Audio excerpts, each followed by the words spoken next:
रही कि हम पीसीएस की तैयारी ऐसा कुछ भी नहीं है सर। अगर वो ऐसा करे तो गलत है बिल्कुल। कहीं वो पीसीएस की तैयारी नहीं करती। उसका गांव में एक दहशत है, गांव का करके इस मामले को सुलझा ले। तो क्यों ऐसा है? फिरौती है, जबरदस्ती है या दबंगई है, क्या है? यादव की ये बात है कि हमें 3 मंडा जमीन चाहिए ही चाहिए। वो 3 मंडल है। रामोद आपके शुद्ध रूप से क्या लगते हैं? मेरे बड़े भाई हैं, मेरे पटीदार हैं, मेरे बड़े भाई हैं वो रामोद जी। नमस्कार साथियों, मैं बंसराज और आप देख रहे हैं अभिव्यक्ति भारत। मित्रों, मैं आज गाजीपुर में हूं और गाजीपुर में मैं आज से कुछ दिन पहले एक प्रियंका नाम की लड़की का वीडियो चलाया था। वीडियो थी जमीन संबंधित और अश्लील। वो वीडियो बहुत चली, लोगों ने स्नेह प्यार दिया और वीडियो गई उस प्रतिनिधि के पास जिनका नाम उसमें उछाला गया था। मर्दा थाना का मामला है, उस पर एफआईआर भी हुआ, तमाम प्रकार का हुल्ला भी हुआ। आज मैं उन्हीं के साथ हूं। आप एक मोटी सी किताब देख रहे हैं, मोटी सी कागज देख रहे हैं। इस कागज पर सरेआम लिखा गया है जो उस प्रियंका यादव, फेसबुक का नाम भी है क्या, सोनू यादव के आईडी से जो जिसका नाम पर लिखा गया है, तमाम प्रकार की टिप्पणियां लिखी गई हैं। उनसे पूछा भी गया तो उन्होंने बताया कि भैया मैंने कुछ नहीं लिखा हूं जो उनके दिल पर चोट करे। लेकिन ये टिप्पणियां जो भी लिखी गई हैं, आप एक बार थोड़ा सा इसको पकड़िए, ऐसे करके जो भी कुछ लिखी गई है आप निकलवा करके 2 कॉपी करा करके लेकर आए हुए हैं। आप देख भी सकते हैं, मैं लेयर में लगा भी सकता हूं। इस टिप्पणियां को आप पढ़ भी लीजिएगा और मैं सरेआम आपको मैं अपने मुख द्वारा नहीं बताना चाहूंगा। तमाम आप देख सकते हैं सोनू यादव के नाम से अनेक प्रकार की, ये जिनसे मैं बात करने वाला हूं इन्हीं का एक फोटो है। इसी तरह कई पेज, इस पर मोबाइल नंबर भी है जो प्रियंका यादव की है, मोबाइल नंबर है और तमाम टिप्पणियां लिखा गया है। जो भी कुछ लिखना चाहिए, नहीं लिखना चाहिए, सब कुछ लिखा गया है। मैं इस पर जाता हूं। इस पर ये लोगों ने देखा और लेकर गया डीआईजी वैभव कृष्ण जी के यहाँ। जो डीआईजी वैभव कृष्ण वाराणसी में बैठते हैं और साफ छवि के अफसर हैं, उनके पास जाते हैं लोग। वहाँ पूरा फेसबुक खंगाला जाता है। अब आईडी फर्जी है या उन्हीं की है, मैं इस पर नहीं जांच कर पाऊंगा, ना बता पाऊंगा, वो जांच का विषय है। ये लोगों ने उनको देते हैं, उसके बाद वो आता है लेटर कप्तान गाजीपुर और गाजीपुर ने दे देते हैं मर्दा तारावती यादव एसओ को। उनके ऊपर एफआईआर हो जाता है। हमारे पास भी उनका मामला आया था। उन्होंने बताया कि भैया हमें अब जेल जाना है, पीसीएस की मैं तैयारी करता हूँ। हम लोगों ने उनकी सहानुभूति को देख करके कि एक बेटी पीसीएस की तैयारी कर रही है और देश के भविष्य के लिए जेल कैसे जाएगी। आज मास्टर साहब हैं, आज हमसे मिले हुए हैं गाजीपुर में। इनसे मैं बात करूंगा। महाहर भोले बाबा की नगरी है। आज इनसे साफ छवि में मैं बात करूंगा कि उस मामला में है क्या। जमीनी मामला बता रहे हैं लोग, जमीन का मामला है, जोर जोर जमीन। ऐसा कुछ होता है मित्रों कि लोग चले जाते हैं लेकिन विवाद नहीं खत्म होता है। मैं चाहूंगा प्रियंका यादव के परिवार से भी चाहूंगा, प्रियंका यादव के बाप माता भाई से भी चाहूंगा कि मामला जो भी कुछ है अपने लोगों का ही मामला है। आप एक जगह बैठ करके थोड़ा सा एक बित्ता इधर चाहे उधर आप कंप्रोमाइज कर लीजिए। इनसे भी मैं कहूंगा कि भैया आप लोग बैठ करके बात समझौता में ले लीजिए। और आपको मैं गाली दूंगा तब भी अपने परिवार को गाली दे रहे हैं, और ये भी आपको गाली देंगे तो अपने परिवार को ही गाली दे रहे हैं। आइए मैं इनका परिचय जानूंगा, कहाँ के रहने वाले हैं, और इस वीडियो को जानिए और वीडियो को शेयर करिए। और मैं क्षेत्र के सभी अच्छे लोगों से और पंच जो पगड़ी बांध करके पंचायत लोग करते हैं, बताते हैं कि मैं इस पंचायत में गया तो इसको सुलझा दिया। मैं उनसे भी कहना चाहूँगा कि उस प्रियंका यादव और उस परिवार के लोगों से भी बात करिए। और ये लोग भी कई वर्षों से, कई बार से ग्राम प्रधानी भी है, विद्यालय भी है, अच्छा प्रतिष्ठा है, इनसे भी बात करिए और मामला को सॉल्व करिए। नहीं तो किस दिन कुछ हो जाएगा तो सब लोग आएंगे, दरवाजा तो करने भाई विधायक सांसद सभी लोग आते हैं। आइए मैं इनसे जानना चाहूंगा कि भैया क्या मामला है। मैं योगेंद्र यादव, ग्राम नसरुद्दीनपुर, थाना मर्दा, जनपद गाजीपुर का रहने वाला हूं। श्री सीताराम यादव मेरे बड़े भाई हैं, ग्राम नसरुद्दीनपुर के पूर्व प्रधान भी रह चुके हैं। मेरी भाभी रमिता देवी वर्तमान ग्राम प्रधान है। माट साहब आप एक विद्यालय में टीचर भी हैं। लोग बताते हैं कि सीताराम माट साहब, हम भी गांव से ही हैं और अगल बगल से सीताराम माट साहब के परिवार से हमसे मिलान हमेशा रहता है। इतना सीधा सपाट आदमी के ऊपर इतना बड़ा कलंक कैसे? ऐसा सर कि हम लोग के बीच कोई विवाद नहीं था, लेकिन हमारे पारिवारिक जो सहमति थी वो सन 92-93 में हम दोनों लोगों के बीच में समझौते के द्वारा 1/2 जमीन का बंटवारा हो चुका था। लेकिन राम मौद ने लगातार मुकदमा चकबंदी न्यायालय में करते रहे। ये रामोद आपके शुद्ध रूप से क्या लगते हैं? मेरे बड़े भाई हैं, मेरे पटीदार हैं, मेरे बड़े भाई हैं वो रामौत जी। और वो 2000 में मुकदमा किए, उसके बाद लगातार वो एक पक्षी रूप से वो मुकदमा खारिज होता गया। 2024 में इन्होंने जब मुकदमा किया चकबंदी न्यायालय में, तो हम लोग को नोटिस आई और उस नोटिस में हम लोग हाजिर हुए और उसके बाद 3/6/2025 को फाइनली तौर पे सीओ चकबंदी न्यायालय, एसओसी और डीडीसी साहब के यहाँ से हमारे पक्ष में आदेश पारित हो गया। और तब से लेकर सर ये लोग काफी मतलब बौखला गए। अच्छा, ये बताइए, पहले जो आज से कुछ दिन पहले डीडीसी ऑफिस में जो झापड़ कांड हुआ था, बड़ी मीडिया भी चलाई थी, हम लोग भी चलाए थे, उसमें क्या सत्यता है? हमारे साहब, जो प्रियंका कहती है कि हमें हमारे भाई को सरेआम अधिकारी द्वारा पीटा गया। जी, ऐसा सर, उसमें ऋषिकेश और रामौत के द्वारा डीडीसी साहब के चैम्बर में जाकर के उनके ऊपर आरोप अंकित करते हुए एक वीडियो बनाया गया और उस वीडियो को फेसबुक के माध्यम से प्रचारित किया गया। और जब उन लोगों ने देखा कि मेरा मुकदमा डीडीसी साहब ने खारिज कर दिया, तो उसको मानते हुए ये लोग डीएम साहब के ऑफिस के सामने उन पर गलत आरोप लगाते हुए धरने पर बैठ गए। और अपने कौन थे धरने? उसमें प्रियंका थी, ऋषिकेश थे और रामौत जी थे। तीनों लोग अपना हो हल्ला मचाने लगे कि मतलब वो बौखला से गए, इस हार से उन लोग बौखला गए और यहाँ तक कहिए कि वो बिल्कुल रोने लगे कि हमारे पक्ष में आदेश क्यों नहीं हुआ। लेकिन जो न्याय है वो तो नियमानुसार ही होगा, जो सत्य है उसकी जीत होगी। तो मैं न्यायालय का बहुत ही सम्मान करता हूं, क्योंकि न्यायालय ने जो आदेश दिया वो बिल्कुल सत्य और सही है। इनके आरोप गलत थे, इसलिए वो लोग वहाँ पे उनके ऊपर आरोप लगाते हैं। बताते हैं लोग कि उसी जमीन को लेकर के आज तक मामला चला आ रहा है। जी। और बहुत बड़ी एक कंट्रोवर्सी फैल गई है। जी। तो इसको क्यों नहीं आप लोग सुलझा दे रहे हैं? सर, हम लोग कई बार प्रयास किया गया कि ये बात हो करके आपस में वो इस बात को समझ जाएं, लेकिन वो लोग समझते नहीं इस बात को। उनकी प्रियंका यादव की ये बात है कि हमें 3 मंडा जमीन चाहिए ही चाहिए। 3 मंडा जमीन कैसी है?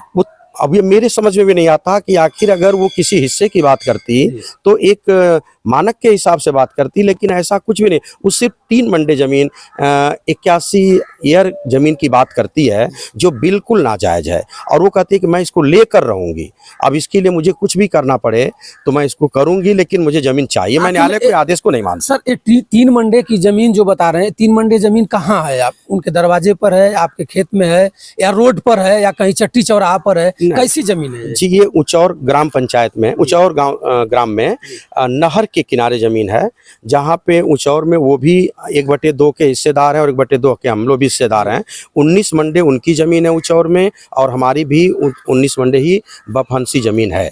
उसके अलावा कोई अतिरिक्त जमीन नहीं है। लेकिन वो लोग अनायास कहते हैं कि हमें 3 मंडा और चाहिए। 19 मंडा दोनों लोगों की है, उसमें आप में से 3 मंडा और उनको चाहिए। जी, ये तो आपकी जमीन कम हो जाएगी। बिल्कुल सर, मेरा 16 मंडा हो जाएगा, उनका 22 मंडा हो जाएगा। ऐसा कुछ है क्या? ऐसा कुछ भी नहीं है सर। मैं आपके चैनल के माध्यम से कहना चाहूँगा कि ये बिल्कुल नाजायज है, और इसको अगर कोई भी व्यक्ति समझे कि अगर उनके पास कोई इसका पेपर हो, अगर जायज हो, तो वो हमसे उनको संतुष्ट करके इस मामले को सुलझा लें। तो क्यों ऐसा है? फिरौती है, जबरदस्ती है, या दबंगई है? क्या है? बिल्कुल दबंग है सर। प्रियंका यादव एक अपराधी प्रवृत्ति की महिला है। उसकी एक नाजायज तरह की एक गोल है, क्षेत्र के जितने उस तरह के लोग हैं उनसे संपर्क में रहती है और वो लोगों पे दबाव बनाती है। गांव में उसके कई मामले ऐसे आए जिसमें गांव के लोग दहशत में हैं। कई लोगों की नौकरियां लगनी थी, उनसे पैसे की मांग करके उनको फंसाने के नाम पर पैसे की मांग की। आपने कहा है कि प्रियंका यादव एक दबंग है, उसकी एक गोल है, क्षेत्र के जितने उस तरह से मखनचुआ किस्म के लोग हैं उनके साथ उनका जुड़ाव है। हाँ। एक आध लोग का नाम, जैसे कोई गैंग हो, जैसे तमाम प्रकार के अपराधियों की गेम और गोल चलती है, ऐसा कुछ हो तो आप ही के परिवार की वो बहन होगी, बेटी होगी, और उसके ऊपर ऐसा कुछ लांछना लगाना ठीक भी नहीं है हमारे जैसे, आप जैसे समझदार लोगों के लिए।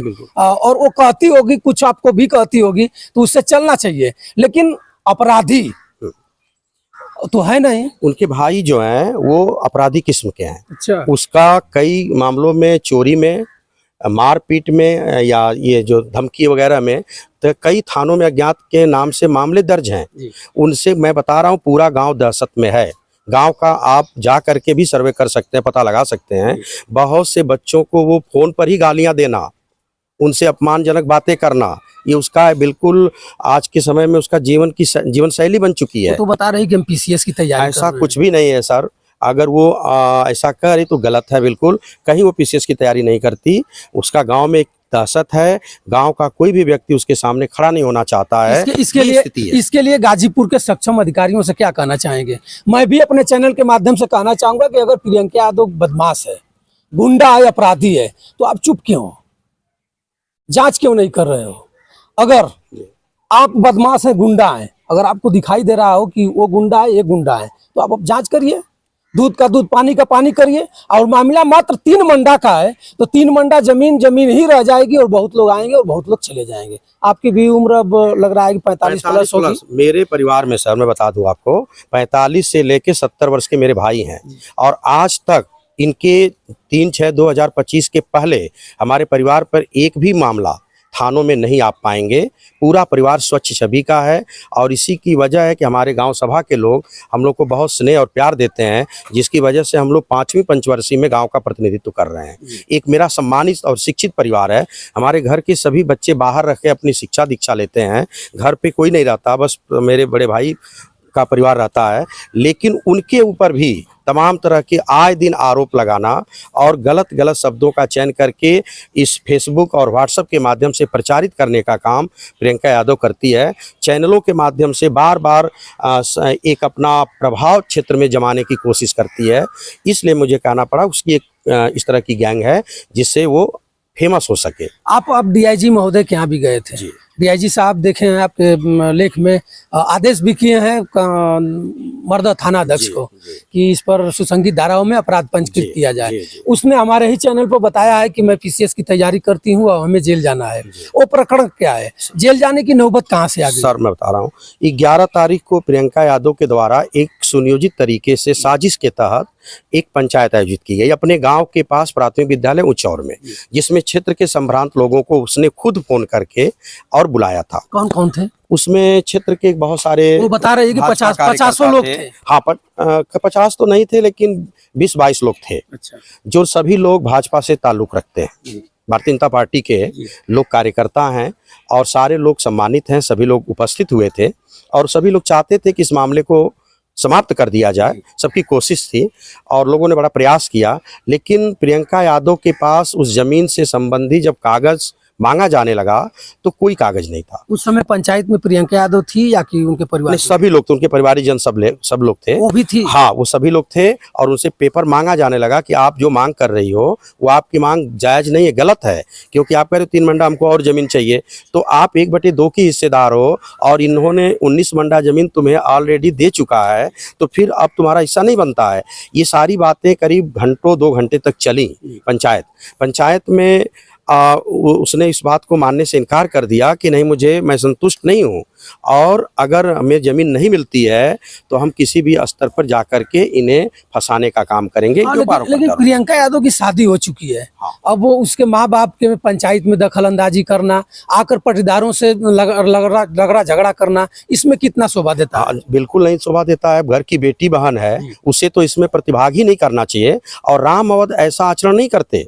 मैं आपके चैनल के माध्यम से बताना चाहता हूं कि राम और जो हमारे पटीदार हैं उनका ऐसा व्यवहार नहीं है कि वो मेरे भाई हैं कि वो कहीं से भी हम लोग को इस तरह से हमारी सामाजिक छवि को धूमिल करें। यह काम सिर्फ और सिर्फ प्रियंका ही कर सकती है। और उसके अंदर उसकी एक और छोटी बहन है पिंकी, जबकि वो इनके इसी ढंग के वजह से यहाँ पर रहना पसंद नहीं करती, ना आना जाना पसंद करती है।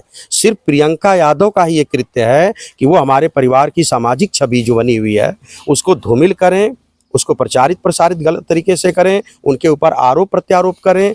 ये उसका ही सिर्फ काम हो सकता है। और पंचायत हो रही थी, पंचों का दुरुपयोग। हाँ। पंचों को उन्हीं ने बुलाया और फिर पंचों की बातों को उन्हीं ने नहीं माना, जिसमें प्रियंका मौजूद थी। जी, ये उसके द्वारा ही पंचायत आयोजित की गई थी। उसके पंचों की बात को नहीं मानी वो कही नहीं, मैंने इसको बात को नहीं मानूंगी। और जब कागज नहीं दे पाना साबित होने लगा, तब उन लोगों ने षड्यंत्र के तहत वहां पर हो हल्ला मचाना शुरू कर दिया। और मेरे भतीजे अनिल और मेरे भाई जो हैं, उनके ऊपर इन लोगों के ऋषिकेश और इनकी माँ ने तुरंत अटैक कर दिया और गाली गलौज धमकी देते हुए उनको मारने पीटने लगे। पंचों ने पंच ने बच बचाव किया और किसी तरह से, चूंकि इनके घर के समीप ये पंचायत रखी गई थी, इसलिए वहां से गाड़ियों पर बैठाकर पंचों ने बीच बचाव करते हुए वहां से हटाया। किसी तरह हमें बाहर वहां से कराया गया, अन्यथा वहां पर कोई भी और घटना हो सकती थी। दोनों तरफ से जवाबी हुआ होता तो कुछ भी हो सकता। जी, जवाबी हम वहां से, हम लोग को पंचों ने हटाया, जबकि जाते समय मेरे भतीजे अनिल के सिर पर एक ईंट उठा करके उसकी मां ने मार दिया, जिससे उसके बाद FIR हुआ। उसके बाद सर, ये इतना करने के बाद हम लोग जब घर चले गए, पंचों ने बीच बचाव करके हमें कहा कि आप जाइए, कुछ नहीं होगा, आप घर निकलिए। इसने थाने पर जा करके SO महोदय से मिल करके जाल बना करके और हमारे ऊपर मुकदमा कायम करा दिया। कौन सी धारा लगी? वही मारपीट की जो धाराएं होती हैं, 157 जी, 151 में मेरे भतीजे का चालान हो गया, जबकि एक पक्षी रूप से, जबकि मेरे द्वारा वहाँ कोई मारपीट नहीं की गई। बता रही है कि MBW आया है, हमें जेल जाना है। MBW कुछ नहीं, वो शांति के लिए 107 वही है। जी हाँ, उसी का नोटिस था। बस नोटिस है और कुछ नहीं है, दोनों पक्षों के लिए। तो एक हमारे भतीजे का चालान हो गया और वहाँ पर उसके बाद हम लोग जब पहुँचे, हमें पता चला कि हमारे ऊपर FIR हो गया, तो हम लोग वहाँ जब पहुँचे तो SO महोदय ने हमारी बात नहीं सुनी। हम फिर गाजीपुर SP साहब के यहाँ पहुँचे, साइबर सेल में अपनी बातों को लेकर बहुत प्रयास किए, कई बार प्रयास किए। सब मेरे पास लेटर है, जब जिस डेट में हमने उनको रिसीव कराया, कोई कार्रवाई नहीं हुई। तब हम मजबूर होकर के IG महोदय बनारस वाराणसी पहुँचे और मैं बहुत बहुत धन्यवाद देना चाहूँगा ऐसे ईमानदार छवि के ऑफिसर को, जिन्होंने तुरंत मामले को संज्ञान में लिया और उनकी पोस्टों को देख करके वो हैरत अंगेज हो गए और तुरंत SP गाजीपुर को FIR IT एक्ट में करने का निर्देश दिया, जिसके आधार पर इसके ऊपर FIR हुआ। उसके बाद भी, FIR के बाद भी उसे थोड़ी सी भी कोई मर्यादा की डर और लाज नहीं है। वो आज भी आए दिन हमारे परिवार के खिलाफ या तो वीडियो के माध्यम से या फेसबुक पर तमाम आपत्तिजनक बातें लिखकर हमारी सामाजिक छवि को धूमिल करने का काम कर रही है। चलिए भैया, मैं कहना चाहूँगा उस प्रियंका यादव से और गाजीपुर कप्तान महोदय ई रजा जी से, इस ID को हमने भी देखा है। अगर मान लीजिए कि इसमें कूट रचना भी होगा तो इतना जबरदस्त कूट रचना नहीं होगा। सोनू यादव के नाम से ID है। अगर ये ID हकीकत में प्रियंका यादव चला रही हो तो इसका जांच किया जाए। और इतनी अभद्र टिप्पणी माँ बहन के प्रति कोई नहीं बर्दाश्त कर पाएगा। अगर अमीर रहते तो नहीं बर्दाश्त करते। अगर तुम भी एक बेटी हो, तुम्हारा भी फोटो लगा करके अगर कोई कुछ लिख दे तो इनको भी नहीं बर्दाश्त आएगा और तुमको भी नहीं बर्दाश्त आएगा। और इनकी भी ये बहन बेटी होगी, इनके परिवार के लड़के हैं, अनिल जी हैं, सब लोग सज्जन हैं। मैं सज्जन इसलिए कह रहा हूँ कि हिस्सा कसी को लेकर के अगर हमारे ही पटीदार हैं तो एक बित्ता दो बित्ता मेड़ काट और डांड काटने के लिए झगड़ा हो सकती है। लेकिन अब सरेआम फेसबुक पर आकर शब्द बोलना, सरेआम फेसबुक के जरिए तुम ताम करना, ये अच्छी बात नहीं है। और दोनों लोग एक ही कास्ट के हैं, एक ही दल के हैं, एक ही पार्टी के हैं और तीसरे लोग इसमें तो मजा लेने के अलावा कुछ नहीं करेंगे। चलिए, पंचायत में जो भी कुछ हुआ होना भी चाहिए।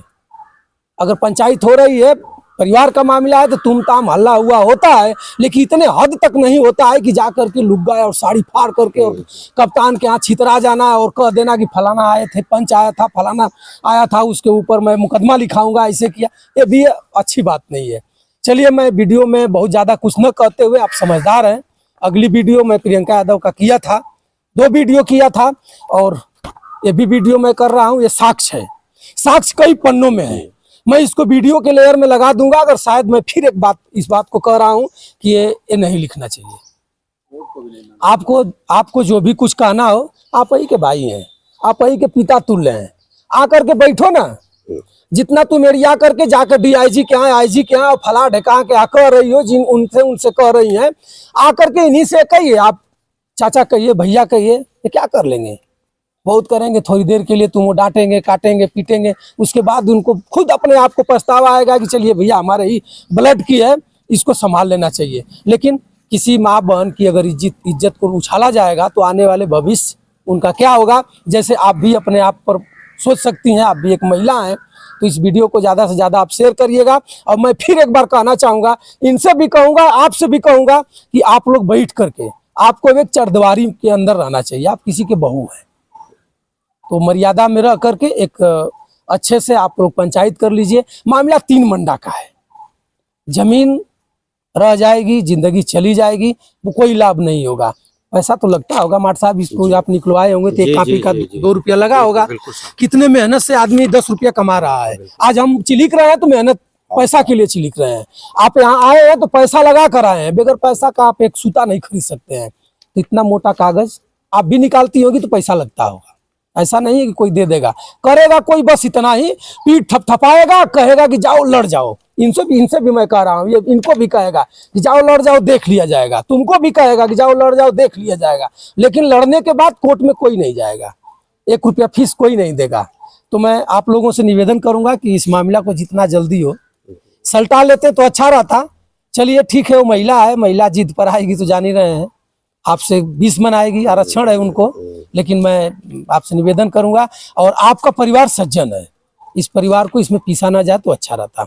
मित्रों, मैं वंशराज यादव, आप हमारा सादर प्रणाम स्वीकार करें। नमस्कार।